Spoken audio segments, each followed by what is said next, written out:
ladies and gentlemen, we're once again putting the Mega Man X series aside for a bit so that I can talk about something else. And what is that something else? Well, Sly Cooper, of course. It seems I can't go more than a few months without making a Sly related video. But what can I say? It's one of my favorite franchises of all time. Sly 4 review came out several months ago now, and I figured it'd be interesting to give these games a reanalysis, having been informed by the criticisms made in that video. In general, giving me another chance to talk about these games with much more YouTube experience so that I can give these games the reviews they deserve. By the way, this video will be filled with spoilers, so if you don't want to be spoiled, plenty of other content creators have made more general reviews for you to check out, but I am spoiling it from start to finish right now. The game begins with an amazing intro where we see Sly make his way towards police headquarters. This scene is great since Sly is seen in a silhouette making build up for when you see him. There's intrigue here since the cover of the game box is pretty vague on what the game is, since it's just Sly's signature calling card. The greatest hits version undid this, but whatever. The game instantly ruins all this great build-up by starting off incredibly poorly with this. Sly! Come in!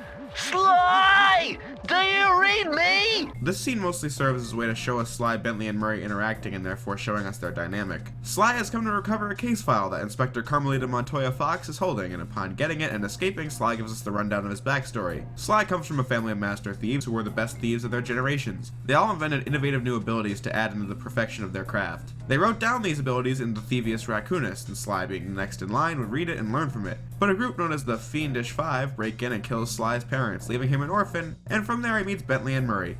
And now he's out for revenge and wants to defeat the Fiendish Five and recover the Thievius Raccoonist. The Fiendish Five members being Raleigh, Mugshot, Ms. Ruby, the Panda King, and Clockwork. Throughout the game, Sly travels across the globe to face off against the Fiendish Five and gradually recover the Thievius Raccoonist. Now that the exposition paragraph is finally over, I can analyze it. This story is fantastic. In the previous review, I had some vague things about how Sly was a likable character, blah blah blah blah. But the reason I think that way is because his backstory is incredibly sympathetic, and also seems as if it's inspired by several comic book influences. I'm going to analyze all the major characters, but it's clear that this is Sly's story, and as a result, I feel a lot of effort went into making him a likable and endearing character. As I already said, Sly has a sympathetic backstory, but as the game goes along, you really root for Sly to succeed in his mission since he is a likable character.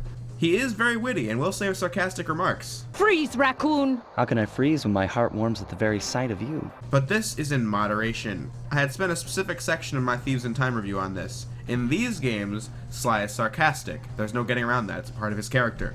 However, Sly 4 extremely flanderized him to the point of irritation, since other than when Penelope betrays them, or all moments that involve his love life, he took everything with a grain of salt. And as a result was always saying ridiculous quips. This Sly knows what's at stake here, and so he takes his enemies seriously. Listen, Raleigh, wipe up my family and steal what's mine? You better expect company. But is also extremely confident as well. Yeah, well, if he's anything like the rest of you, I think I'll manage. I think the difference between the two is most evident in the final bosses of both. Sly in this game knows he's facing his family's arch nemesis, and so it isn't a joke, but throughout the entire fight with Lay Paradox, Sly is cracking quips the whole time. And it, like I said earlier, is extremely annoying.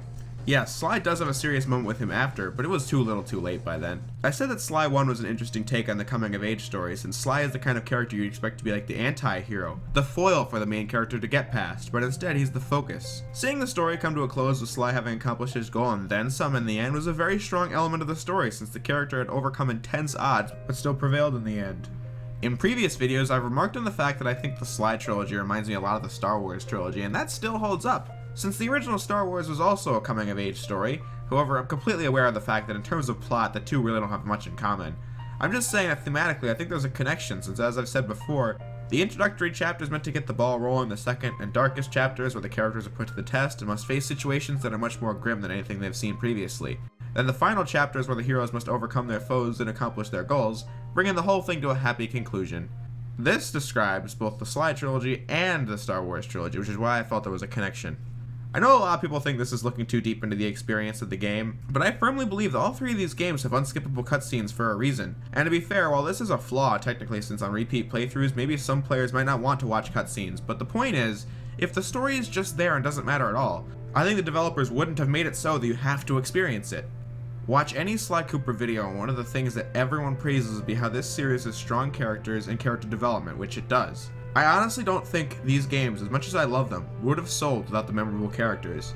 The gameplay is great and all, but it probably wouldn't have the legacy it has today.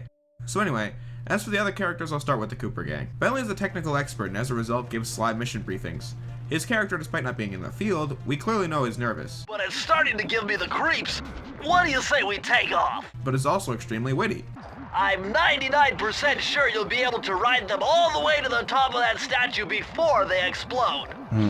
What about that other 1%? Well, in that case, Sly, you will be blown to bits. I think the scene at the beginning of Chapter 3, as I highlighted in the Sly 4 review, is important. Sorry, Sly, but this is one mission you will have to accomplish without me. You don't believe in ghosts, do you? Sure I do.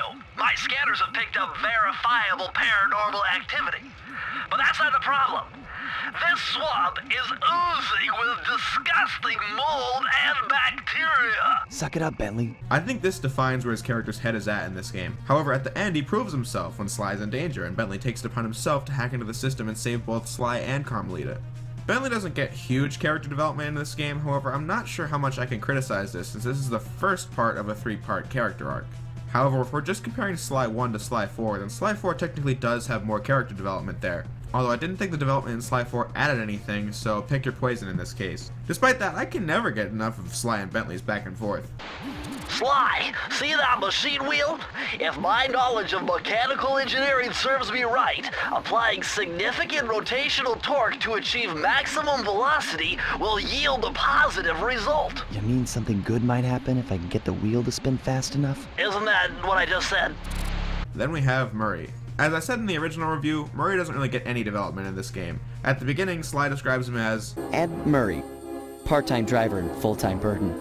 but as this game goes along, he does grow some confidence through the missions where he helps Sly get a key. 2 of those keys were because he was hungry, and yes, I can see that the original games definitely made references to Murray's weight, but it was never an outright character trait that he must be eating 24/7, which is why I found his character to be frustrating in Thieves in Time and the god-awful Sly Cooper movie trailer. Seriously? Carmelita is another one of the great characters in this game. Her role as a cop makes the perfect foil for Sly, but clearly they do care for each other somewhat, since Sly goes out of his way to save her in the climax, and how she pretty much lets him get away at the end. What makes the character so great though is that she's dedicated and very competent in her job, and will do anything, even go all across the world to catch criminals, in particular Sly. All without bringing attention to her gender or anything like that, which is more than what I can say about Sly 4. However, I'll leave that discussion at that. You know, right as I wrote that sentence, I was about to skip over the one thing I have never mentioned in any of my Sly Cooper videos. I'm serious, if you watch any Sly review, you'll find a consistent topic that I never brought up. Not intentionally, but still. In each and every Sly game, Carmelita has a drastically different voice. It's not even a small change that sounds similar like Ratchet and Clank. None of these voices sound remotely alike. In this game, the performance is okay, and I do think she has a fitting voice for the character, although not much emotion is put into the lines. If she was given more time in the role, I think she could have been really good. But as it stands in this game, I think she's just okay. Ultimately though, these 3 characters not getting much in terms of development is perfectly fine in my opinion. Less is more in this case, as this isn't about the team, this is Sly's story first and foremost, and the other characters that are support his arc. The same goes for the villains, since most of them exist to be beaten at the end of the level. But still, I do enjoy that each have a cool backstory and a unique personality. One comment left in my Sly 4 review, I said that the plot problem in this game be how each of the bosses tell you how to find the next boss, and how that makes no sense. I actually agree with that somewhat. However, I think that's a really minor thing that doesn't really impact the larger story being told here, unlike the ridiculous time travel of Sly 4, whereas the time travel in Sly 4 is essential to how the whole story functioned. Without the time travel, there's no story. Moving on, this game does have a few dark moments, by the way. Even though they don't bring much attention to it, the 4th boss, the Panda King, kills an entire civilization by burying them in an avalanche. Would you look at that? A fireworks show! Oh my gosh, that's awful! That poor village just got buried in freezing snow! The rocket came from that giant statue. And you can bet the Panda King lit the fuse. I've got to find my way up there and fast before that lunatic squashes another town. And guess what? As a result of this, Sly goes into the boss not only the intent of getting the page to the Thievius Raccoonus, but moreover to stop him from doing that ever again. Have you come here for revenge? To steal back the Thievius Raccoonus?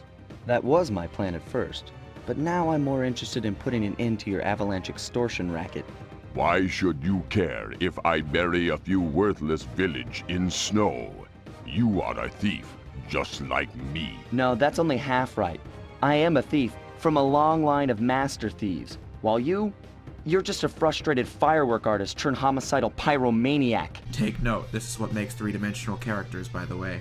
The main villain, Clockwork, as I alluded to earlier, is actually taken seriously as a threat, and he's deserving of that with his voice, his weaponry, and his lust for destruction. As much as I'd love to keep ranting about this stuff, I think the story in this game is covered, but I'll just say I think it's fantastic. But before we move on to anything else, I would like to address the presentation in the soundtrack now. The voice acting is really strong, with the villains, like I said, all being given a unique personality. Matt Olson's Bentley is decent since he starts off fairly annoying, but gets better and better as the game goes along, but a bigger issue for him would be the audio editing. I know it's realistic, but I could not help but be distracted by all the breath Bentley takes during his lines. I'm probably crazy, but I'm sure it's there, and it really bothers me. Chris Murphy as Murray is fairly high-pitched in this game, but it suits the character's timid nature in this game very well. There really isn't much else to say about him, though he doesn't have very many lines. However, Kevin Miller as Sly is phenomenal for all the reasons I gave earlier as to why Sly is a great character, but his acting as well as the script is what really makes him the great character he is. Sly Cooper was awarded as the best game character of the year in 2002, and I think it is 50-50 on the script and acting. The graphics in the PS2 version of Sly 1 do look fairly good, since it was one of the first games to try cel shading as an art style. In this time period in gaming, this had a tendency to look better than games that went for a more realistic approach, since they ended up being far more dated several years down the line. The lighting and shadows in Sly 1 help build an incredible atmosphere, as well as making all the areas look unique. The graphics are held back by the 480i resolution and the 4:3 aspect ratio, and an unbelievable amount of motion blur. If you want to be rid of all that stuff, then the 2010 HD edition is probably where you're going to want to play this game, since it's in 720p, widescreen, it doesn't have the motion blur issue. But I'll get back to that later. The graphics are still good on PS2, but it has faults. As I'm going to drive home in the upcoming Let's Play of this game, all the areas are distinct, and this was probably why they had Sly and the gang travel across the globe. Within each world, the diversity is great as well. For example, the first episode begins with you exploring a field in the outside of the main area. From there, we explore an art museum, a library, an area filled with sunken ships, a boiler room, a power generator, and the list goes on. The second episode is the same deal, since you'll be going through a town, or exploring a casino, or jumping from rooftop to rooftop. The diversity isn't as strong in the next two chapters, since a lot of the levels have a similar backdrop, but you do different things in each, like how in Chapter 3, at one point you go through a swamp to get chased by a monster, and another time you go through the swamp to stop ghosts from coming out. I think you get the idea, so I'll move on. In between chapters, the story is told with these 2D comic book cutscenes done in a clip art style. I don't think these look especially great, but I do enjoy them quite a bit since it adds a bit of personality starting up and finishing a chapter. I was about to say that the Japanese version and anime cutscenes, but this technically isn't true. The anime cutscene unlocked in the American version is a bonus for beating the game, however it's also a bonus in the Japanese version, with the difference being how you get it at default in that game, in addition to an anime version of the ending. The facial animation is one point where the graphics fail, mainly Sly, since his face just never looks right to me. The other characters look passable, but in general, this game's animation leaves a lot to be desired. But on the same note, Jak 1, Metal Gear Solid 2, and Ratchet & Clank 1 have their questionable animations as well, so I'll let it slide. I honestly don't know what's worse, this or the scary animation for Carmelita and Sly and Thieves in Time. The soundtrack, however, is fantastic. The variety from the stages carries over into the accompanying music with catchy themes that enhance the already great atmosphere.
Some tracks are just really atmospheric as is.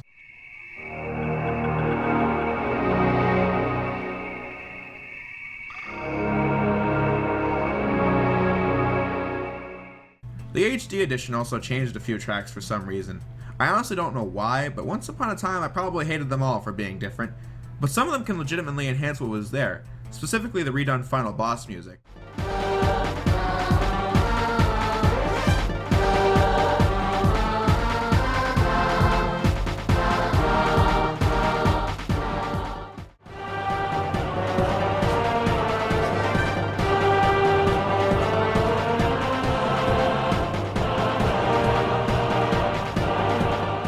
Also, just a side tangent, it really bothers me that the HD edition has some sound issues. In this game, some songs won't play in the right places, which irks me to no end. Or how in the original, when Sly was undetected by a nearby enemy, a sneaking sound effect would play every time you took a step. This version increases the range of that by about 1,000, and now this sound effect is going on almost constantly. This is especially noticeable in the hub areas. Let's just move on. One more thing before the gameplay, I want to address why I'm continuing to compare this game to Thieves in Time. I saw a video that compared these two games and said that people write off the first game's flaws for being the first game in the series, and said that if Sly 1 can get these excuses, then Sly 4 can as well for being a new developer.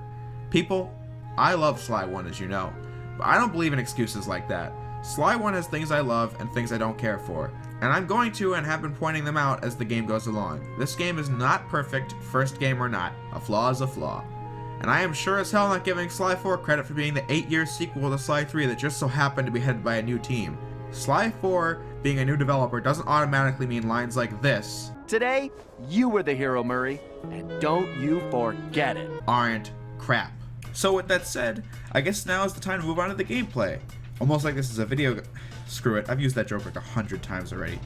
Well, Sly starting out has all the same abilities he always does. He can jump, double jump, and swing his cane horizontally as an attack. Beyond that, at the beginning, Sly can use his cane to attach onto hooks, and he can walk across narrow footing. He also runs by default, so keep it in mind that if you want Sly to slow down, you have to apply less force when moving the analog stick. Controlling Sly is really fun. I mean, it's basic, but it's enjoyable since he controls incredibly smooth, which helps when pulling off all the acrobatic moves. One problem is the way the health system works. Sly takes one hit, and then he dies. To prevent that from happening, what you need to do is find a lucky charm, of which you can get a maximum of 2. These can be found lying around or by collecting 100 coins, which are all over the place and only really serve to give you lucky charms and extra lives. One lucky charm is 1 hit point, so at most there'll be 3 hits and then you die. This is extremely similar to the way the health system worked in Crash Bandicoot on the PlayStation 1, where you died in 1 hit and can get 2 masks to increase your hit points. In the previous video, I was disproving why Sly is not a ripoff of Crash, but the thing is, Crash Bandicoot's structure is just like the one in this game. In both, you go through linear levels with optional collectibles that when getting them all, grants you an extra ending. The goal in each stage is to get to the finish and collect an object that is key for progression, and the health system, of which I already mentioned, is also similar. All these things make it so that, yeah, this game is really similar to Crash, regardless of the fact that Crash took influence from other sources. I'm not even really a huge Crash fan, I do believe this is the case. Thing is though, I'm not really complaining. This game was released in 2002 and the 6th generation was just starting to get going. I think it's okay to take what was familiar and successful in the previous generation and make it more refined. Since as is, I like this game more than any other game in the Crash trilogy. An example of what I'm saying is that Jak and Daxter took the Collectathon design model of the 5th generation and refined it, and Ratchet & Clank kind of did a similar thing with the adventure game formula from Ocarina of Time and Mega Man Legends and refined it with a sci-fi setting. Sly, as I mentioned earlier, travels through 5 diverse locations of the world, and in the game there are miniature hub worlds where all the levels are connected. And from there you choose which ones you want to do and in what order. A key awaits you at the end of each, but before you even get into the hub world you have to get a key in an intro stage that takes place at the beginning of every chapter. After you get the first one, you're required to get 2 more to advance to another part of the hub to get more levels. There's always more than 2 levels in the first area of the hub, so the game makes you think that you have the option to not do certain levels, but to finish the chapter you have to collect all 7 keys, so again, I'm not sure what the point of pretending you have options was when there really are no options. I mean, it doesn't matter, but I figured I'd point it out. In each level of the main gameplay there are bottles to find, ranging from 20 to 40. These aren't too much trouble to find since most of them are along the pathway to the goal, however, problematically, some of them are extremely obscured by the camera in certain stages since they're behind corners or off the main pathway. The camera as well is not as great as it could have been. It's fine, but mainly I wish you could move the camera up and down, but you can only move it left and right, and while that's all you really need in a game like this, still, the option would have been nice. It's noteworthy that the PS2 version only has 1 option for camera control, whereas in the HD version the player can invert the camera controls to their liking. Collecting all the bottles grants Sly access to the safe. Most times, the safe is at the end of the stage, but sometimes it might be at the beginning or the middle of the stage, meaning you have to either backtrack or start the stage again and exit, which is an option, thankfully. Anyway, these safes grant Sly a page with a Thievius Raccoonus, and with it an extra ability. These can range from a dive attack to slowing down time. Problem with these is that most of them are completely useless. For example, the Hat Bomb, which sounds cool, but it lacks impact and range. The decoy has very little practical use. Slowing down time isn't very helpful since it slows you down too, so good luck with that. Speeding up time is the same way since everything around you is speeding up along with you. Some of them are just outright broken, like not letting you die from pits or water, or even take any damage. you're just completely invincible from that stuff. The dive attack is great since you can use it to break through objects while keeping the momentum going. The roll attack is easily my favorite in the game since you can use it for a tremendous speed boost. It can also really help with speed running. It becomes even more useful when you get the upgraded version, which allows you to roll with electricity guarding you. Some of them are just a joke, like this one since it displays guard information, like what their name is and what they like to do. I mean, it does make for a fun tidbit, but still. Another useful one for those who are stuck would be how in each episode, one power-up gives you the ability to see where breakables and clues are in each stage. The order you get these power-ups in is set, so it isn't based on any level or anything, so be sure to plan around that so you can have an easy time going through the stages. Although that's not saying this game is particularly difficult to begin with. Sly Cooper can give you trouble due to its health system and the fact that this game has lives despite Jack not having any, as well as Ratchet & Clank, which came out after this game. Lives don't punish you much, seeing as from what my fuzzy memory of getting a game over in this game does, I'm pretty sure you just have to start the stage over again with all your clue bottles saved. And these stages aren't even that long to begin with, so if you're going for any % completion, then getting a game over means nothing. Other than that, the game is fairly smooth sailing from start to finish, with a fine difficulty curve throughout. Sly Cooper has been branded as a stealth game, however, it really isn't. That isn't being entirely fair, though. I say that because stealth in Sly Cooper is more of a background element than a core mechanic. On one hand, enemies are legitimate hazards since they can kill you really quickly, especially when the flashlight guards are working in groups with projectile weapons. Other than that, you can't really avoid combat in most areas to begin with. Searchlights and lasers are another element of the stealth in this game, and searchlights are yellow, but upon getting caught in them they turn red and can hurt or kill you. To avoid this, you can hit alarms to end the alert phase. In the old Sly 1 video, I talked about the Metal Gear Solid influence, but didn't do so well. Like I said, the Binocucom where the characters talk to each other with heads is obviously the codec from Metal Gear. What I didn't mention, since I hadn't played it yet, is that in this game you can control the characters' heads, which was directly inspired by the previous year's Metal Gear Solid 2. In the game, the use of the barrel to hide is inspired by the cardboard box in Metal Gear Solid, but the difference is that in those games you had to be tactical about where you used it, because if you hid in a box in a conspicuous location, then you're gonna get caught. Here, being in a barrel is only used for scripted sections where it's impossible to get caught inside of it. Point at the end of the day is that Sly Cooper is stealth themed, but overall the precision platforming is the main focus of Sly Cooper with the occasional stealth set piece. With the main gameplay out of the way, we can talk about the extra gameplay in Sly 1. This was something that I was extremely glossed over in the last review. Fighting crabs in Chapter 1 is fine. Riding a gun turn in Chapter 3 and 4 is fine. Starting with Chapter 1, this episode has 6 levels of the main gameplay, and so the one that isn't is the minigame where Sly controls a ship and must destroy 40 chests and kill crabs that get in your way. I'll mention that all the shooter styles in this game move with the left stick and shoot with the right. This can be tricky on a first playthrough since you have to keep your eyes on everything at all times, and messing up right at the end causes you to have to redo it, which is a thing all of the minigames have in common. Chapter 2 sees Sly defending Murray with a turret, and I think that might be difficult for a newcomer. However, I'm not really the right person to ask if this is difficult or not. The other one is annoying since it features Murray racing with the van to get a key. But this race puts you at an extreme disadvantage with you being at the very back and how the AI is extremely competent. My proof being that no matter how good I am at it, I can never take first place until the very end of the last lap. I will continue to elaborate on the rest of them, but I think you get the point already, which is the fact that as the game goes along, the amount of core gameplay shrinks, since Chapter 1 had 6 out of 7 levels, Chapter 2 has 5 out of 7, and Chapters 3 and 4 both have 4 out of 7, and the final chapter has 2 stages of the main gameplay out of 6. Minigames have annoying time limits, obnoxious checkpoints, and the list goes on. This includes the final boss, but I'll get back to that. The issue is that all this random stuff has nothing to do with this. You know, the thing you were told you were buying. There's no harm in having tiny optional content in a game, if, and only if, it's optional. This is something people have taken issue with in the early 3D Sonic games, since they throw extra stuff that has nothing to do with the main gameplay down your throat. It gets annoying, especially when progression to the end is blocked by it.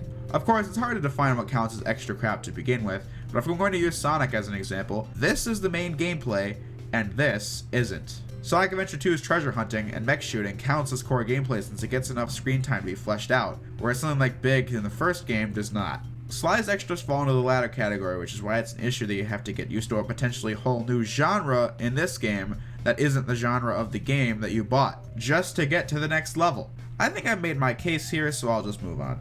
The boss fights are a hit or miss. I can say that the bosses in Sly 4 took inspirations from the ones in this game with the pattern-based formula, as opposed to the all-out fights of Sly 2 and Sly 3. This can make some of the bosses really repetitive though. Although the thing is, none of them overstay their welcome, which is important since Raleigh's boss, for example, keeps you on your toes with varying conditions for each phase. Mugshot I think is one of the weaker ones since it just involves hitting mirrors and avoiding bullets.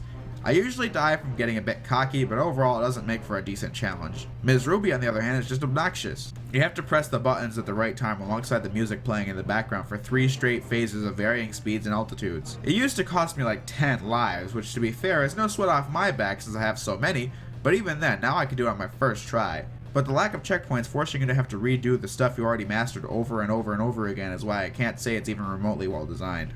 What doesn't help matters is that in the HD edition they remixed the song, but they didn't make it so that it was still in sync with the buttons. So great job there, guys. The Panda King is a complete joke though, since all you have to do with him is mash the square button and avoid completely telegraphed attacks, which is a shame since it could have been really interesting given all the Panda King's abilities. Clockwork as well could have been a cool boss, but he's ruined by the fact that for 2 phases of this boss and not a single checkpoint in sight, sees you controlling a jetpack. And keep in mind that this is the first time the jetpack has ever been used in the entire game. So the game, in a moment that should be testing all of your abilities you've learned so far in a climactic battle, turns into several lives lost trying to get a hold of things that otherwise is a complete pushover if you know what you're doing. The last phase does that well enough since you have to platform your way over to strike the final blow, but still, the final boss leaves a poor taste in my mouth gameplay wise. Beating the first 4 bosses grants you a mandatory page with the Thievius Raccoonus. The first one allows Sly to precisely land on narrow points. The second one allows Sly to do the rail walk and rail slide like he's grinding on a rail in 3D Sonic games. And the third allowing you to go invisible, which by the way is completely ridiculous since you can't move while you're invisible, which makes no sense. You can unlock ability that allows you to walk, but that doesn't help matters much since you're not walking fast. The last one also sucks since it adds onto the van, but you never use it outside of 2 levels, and one of them gets destroyed after said level anyway, so it was an obvious throwaway. What's great about the first 2 is this. Remember back in my Sly 4 review where I said this about the ancestors having abilities they shouldn't have chronologically? I know it's just gameplay and story segregation since the ancestors control so much like Sly that you would expect them to be able to do all those moves. However, when you play as the ancestors, it's usually a dedicated environment meant for them, so a simple fix is just not making these moves possible. What I meant by that was exactly what Sly 1 did. The ancestors only get played as in dedicated environments meant for them, so just don't make places to do these moves they shouldn't know. In this game, Chapter 1 gives you the Spire Jump, and so you can do it in later chapters. Chapter 1 doesn't have any Spire Jump points at all. So say in the event there were Spire Jump points, and so muscle memory would lead you to believe you could do it, and say you die because you couldn't do it. The game doesn't let that happen since there are none of those in any of the levels. That's called level design, and it's most certainly something Sly 4 could have done, but didn't. After the Thievius Raccoonus is restored and all the levels have been completed, you can partake in the Master Thief Time Trials, in which you must beat all the stages within a strict time limit. And when I say strict, I really mean it, since you're literally just barely given enough time to do it. It is doable, but it will take many tries for several stages. The roll ability is your best bet in my opinion if you want to stand a chance. Shortcut memorization and never getting caught are also key factors since shortcuts can make or break a run, and getting caught increases the timer, so don't get caught. I had honestly never even beaten all these before recently since I couldn't do it back when I did the old video, but for my Let's Play coming soon I will be 100%ing the game, so obviously I can do it now. Beating that allows you to listen to the designer's commentary, which gives great insight on how every level was designed. And you find out what sources influenced this game while you play through the levels. The one I found to be most interesting was that evidently when making this game, a lot of the laser chaps were designed to be easy on purpose, albeit look really daunting to make you feel like you overcame a great challenge, when in actuality it's really simple, which was extremely evident when playing through the game after hearing that. I don't know about the rest of you guys, but I love behind the scenes stuff like this, so I'm very pleased with this reward. After beating them all, we see a full behind the scenes movie going in depth into the character designs and story, which is also very cool. Weirdly, the 2010 HD edition of this game omits the designer's commentary but left the time trials in. To this day, I really cannot figure out why they did that, but clearly there must have been uproar since the 2011 digital version, which I did a full playthrough of, put the commentary back in the game. But other than that, I think Sly Cooper's pretty much covered. At the end of the day, I'm not sure how to fully describe this game. On one hand, as you've clearly seen, I can gush over how much I love this line here and that line there, and how I think the story is phenomenal with engaging characters, a great soundtrack, as well as great atmosphere. All those things are the qualities of Sly Cooper and the Thievius Raccoonus that I will continue to praise. I think the core gameplay is awesome as well, but nowhere near as great as the things I said were great just now. As I said, playing as Sly is incredibly smooth and satisfying. However, since this game was a dated live system, a difficulty curve that's inconsistent for newcomers to say the least as a result of the live system, and most importantly the amount of extra stuff crammed in to fill 7 levels for all 4 of the main episodes. This leads to my conclusion that while I love this game to pieces for several reasons and will continue to love it despite its flaws, it does have them. And for that reason, I cannot say that this game is perfect. Far from it. It's still my second favorite game in the series and one of my favorite games to replay, so don't think that the game is badly designed or anything. It's just that the flaws that this game does have bring it down from perfection to just greatness. Yes, I'm saying it's great. Not because I excuse the flaws for being the first game in the series. If this game was dated and annoying to play like the original Ratchet & Clank, I would say so. Which is why I can safely say this game is way better than Sly Cooper Thieves in Time, which is the absolute worst game in the series by far. But you should all know that by now. Anyway, I hope you guys enjoyed my true look at Sly Cooper and the Thievius Raccoonus, but let's be honest. You're gonna be making Sly videos for the rest of your life, aren't you? Too true. But like I said at the beginning of the video, what can I say? This is my favorite franchise of all time. However, with the new year on the horizon, let's go on to new adventures. While there are still more Sly videos as well as the final episodes of the all-inclusive Mega Man X retrospective coming your way, let's start the new year with something fresh. As for what? I'll let you see for yourselves. I hope you enjoyed the video, and I'll see you guys next time.